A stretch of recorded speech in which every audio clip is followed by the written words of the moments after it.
Voice memo episode 5. Where were you when I was down? You know, there's something I've been noticing lately, and I know it's not just me, bro. A lot of people go through this.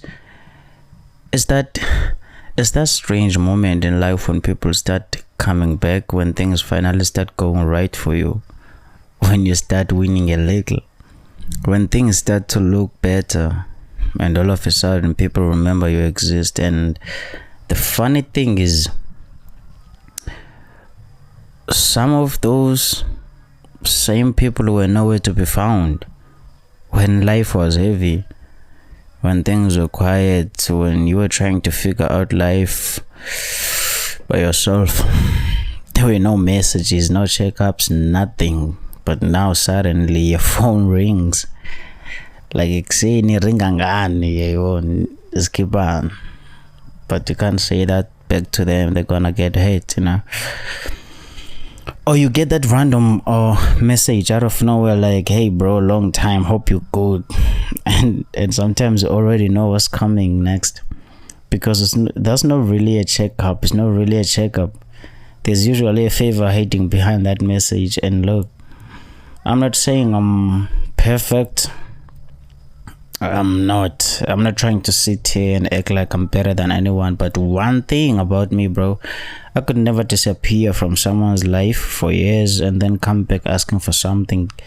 At least check on the person first. At least try to make it genuine, because energy like that, it says a lot. But here's the part that's harder for me to admit to, which is letting go of people is not easy for me, bro, at all. Because if I mess with you, I mess with you for real. And when I say that, I mean it. If you're someone I care about, someone I trust, someone I let into my life, and something breaks between us, that stuff doesn't just bounce off me. It hits deep, like deep, bro. Because I've been the type of person who holds on to people. I've always been that type of person who holds on to people, bro, like crazy. Maybe a little too much sometimes. So when someone lets you down, especially someone you believed in, that pain sits with you. You start asking yourself questions. Was I stupid for trusting them? Was I the only one who cared? You know? But life has been teaching me something lately, bro, and I'm still learning it. That not everyone who lives your life is meant to come back into it the same way. Please let me land. And not everyone who comes back deserves the same access they once had. You know? Not everyone who comes back deserves the same access they once had. Sometimes the best thing you can do for yourself is create distance, boundaries, and of course not out of hate, not out of revenge, but out of peace. And speaking of distance, I've always been realizing something else. Sometimes life forces you into a break, not the kind of break you plan, but the kind that just happens, where everything slows down and you're forced to kind of like take a step back and look at your life. That's kind of where I've been. And I respect people who know when to take that step back on purpose. Like Kaisenet, for example.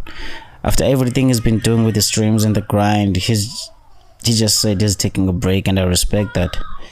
Because a lot of people don't understand that rest is also part of the journey. People think if you stop for a moment, you are falling off. Crazy. But sometimes the strongest move you can make is